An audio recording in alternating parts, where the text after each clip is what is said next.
My son will inherit and his affair baby will receive nothing. I'm 26 female and I have a 5-year-old son. My ex-husband, 29, cheated on me with his co-worker, Bethany, 28. I was 2 months pregnant with our second child when I found out, and Bethany was going to have his child.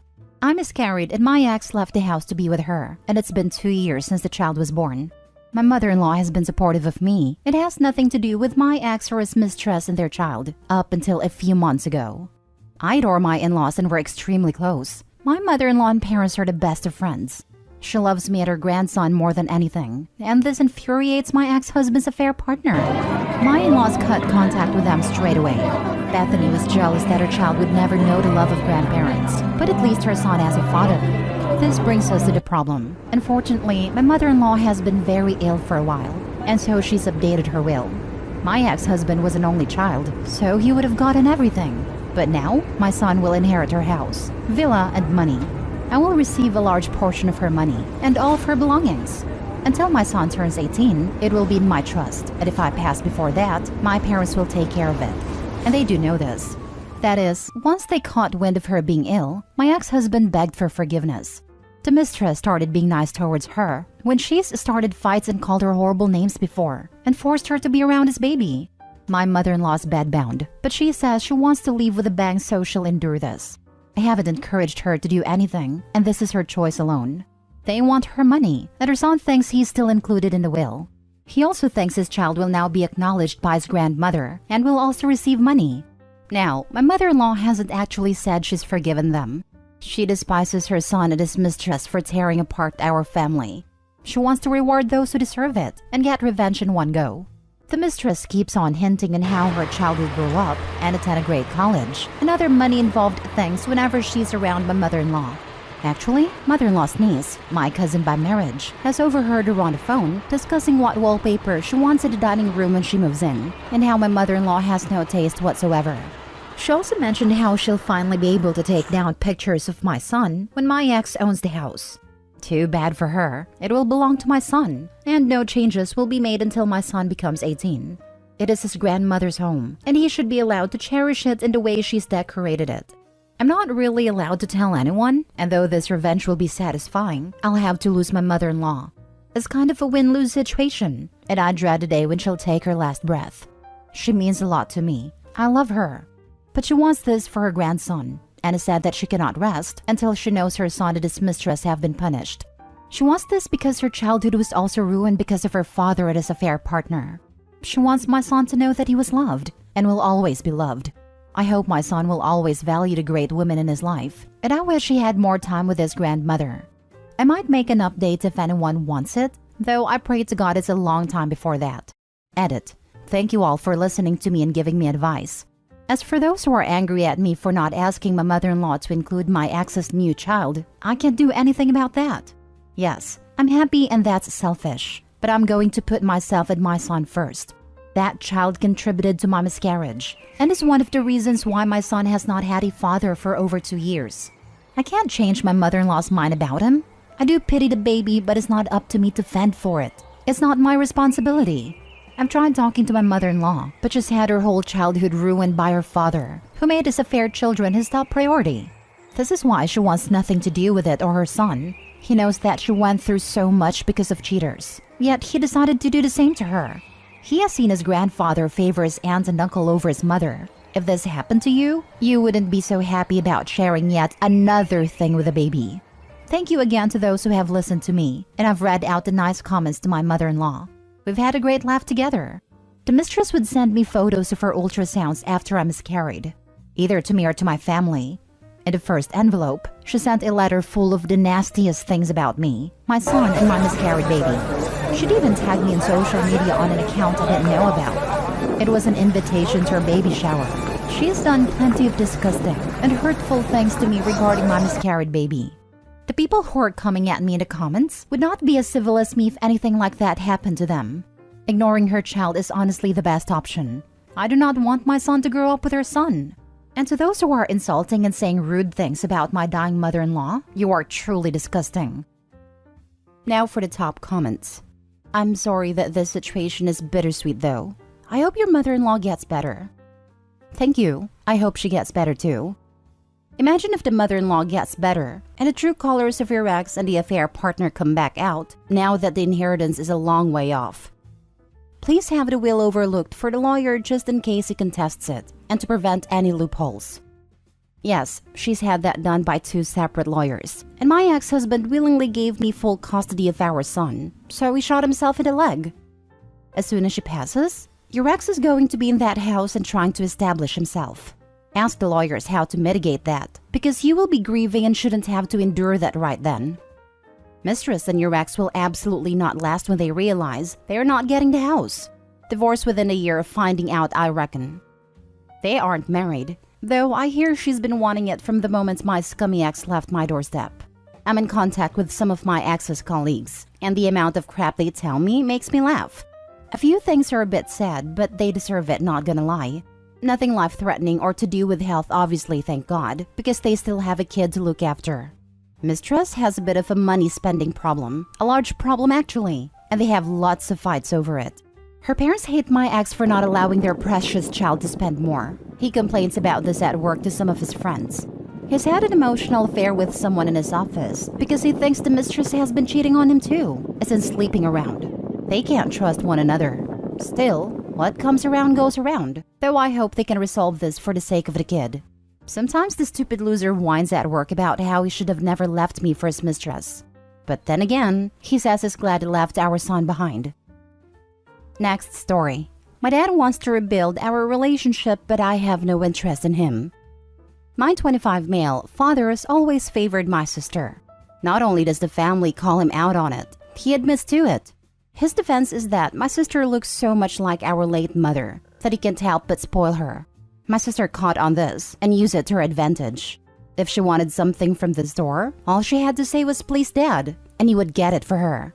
If I asked for something, my dad would ask me what I've done to deserve it. And if I couldn't think of something good I did recently, I didn't get it. Whenever my sister did something bad, she would begin to cry and dad would easily forgive her. If I did something bad, I always had to face the full consequences. Dad would leave work and come get my sister from school for anything as small as a splinter. While I could be throwing up and dad would say he couldn't leave work, and I had to tough it out. I tried so hard to earn his love and attention, but nothing worked. I tried excelling at school, I tried acting out, and I even forced myself to get into his hobbies in hopes we would bond that way. The day I gave up is the day I found out how little my dad cared about me. I was turning 15. The plan was for me, my dad, sister, uncle, and 2 friends to go on an arcade that was a 2-hour drive away. The day before my birthday, my sister got the sniffles, and dad said she was in no condition to travel, and we would have to cancel the trip. I tried to convince him to leave her with our grandparents, but he didn't want to leave her to suffer alone, so he told me to call my friends and tell them, while he went and called my uncle. After we walked away, I went and cried my eyes out. About a gallon of tears later, I got a call from my uncle telling me not to worry. He would take us to the arcade. I ended up having a great time and forgot all about my dad and sister. But when I got back and my sister saw all my prizes, she asked if she could have one. I said sorry, no, these are from my birthday trip. Later, my dad came to me and told me it would be nice if I gave my sister something. I replied with something along the lines of, "You know what would be nice? If you didn't try to cancel my birthday over my sister's runny nose." My dad called me selfish and said my sister's health was more important and I would be a good big brother if I gave her something. I still didn't give her anything. After that incident, I gave up on my father and just focused on those who actually cared for me. My father either didn't notice or didn't care. As long as he had my sister, that's all he needed. He didn't start caring until it made him look bad in the public eye. My senior year, the band had an award ceremony. I didn't even bother asking my dad to attend. Instead, I asked my aunt and uncle. My dad didn't notice until he saw not only the family post on Facebook, but the school as well. A lot of the comments on the post were asking why my dad wasn't there, so he confronted me and asked why I hadn't told him. Said he would have loved to go. I replied, "In all the years of me winning awards, you've never showed up to support me. Why would I expect you to start now?" Later, I find out from my cousin that my dad called my uncle to fuzz at him for taking his place, and my uncle told him the same thing I did. For a brief moment of my life, my dad seems to start caring about me, but then my sister won a sports award and he forgot about me again. I moved on, went to college, and made a life for myself. I saw my dad every now and then, but our relationship stayed the same. Then, one day, my dad's worst fear came true. My sister moved on from him. She moved across the state to be near her boyfriend and his family. My dad cried to anyone who would listen. He would say how he's alone and has no one, but his obsession with my sister not only drove me away, but everyone else in the family as well. He showed up to my house one day and wanted to talk. He wanted to try and fix our relationship and have father-son bond. He said he didn't mean to mistreat me and that he just misses our mom so much. And my sister was all he had left of her, so that's why he acted that way. That's when I pointed out that I'm our mother's child as well. And he basically just told me he didn't see me as his child. He tried to backtrack and say that's not what he meant, but I wasn't having it. I told him I had no interest in him or having a relationship with him. He'll still try to get involved with me every now and then, but I keep him at an arm's length. I feel that it's too late to repair all the damage he has done. Wow. So I guess you weren't your mother's child too, since your sister is all he had left? Glad to move on. You were a kid who lost a mom and a dad in a sense, and there's no coming back from that. Out of curiosity, do you still talk to your sister? Not much. I'll text her to check up every now and then, but that's it. I also had a sister who was daddy's little girl, whereas I was daddy's other daughter. And he doesn't understand why now at 23, I still absolutely do not desire any type of relationship with him. You don't owe him anything, and don't have to reconcile if you don't want to. Do what makes you happy, nothing less than that.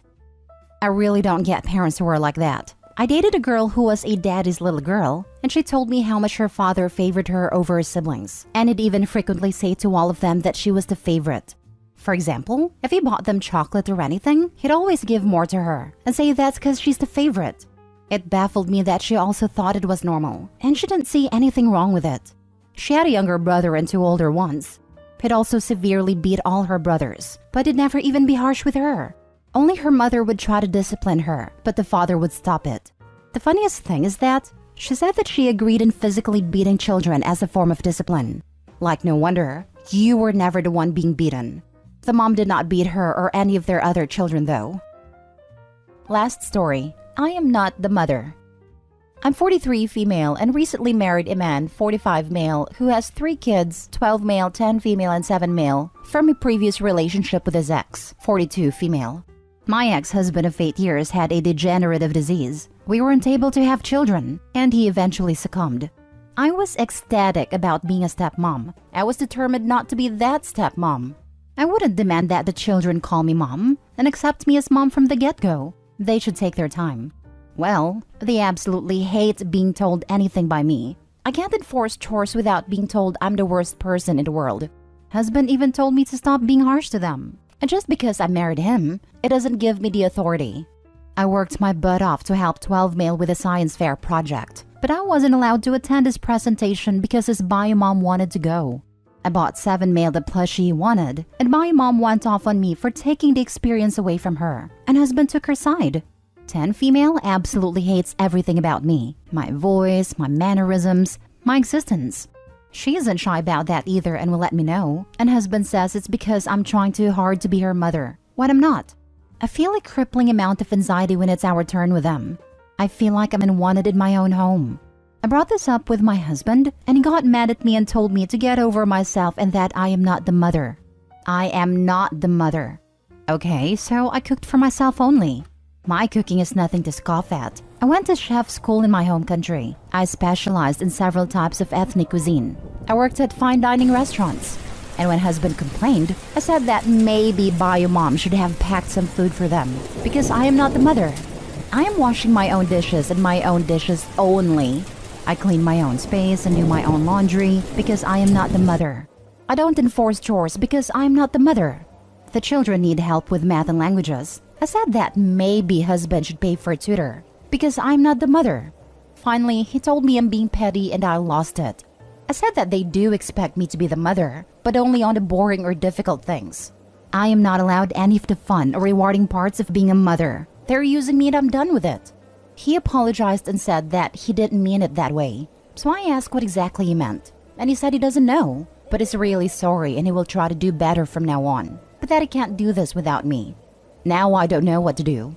Edit, I will do my best to reply to everyone. In short, yes, I rushed my marriage.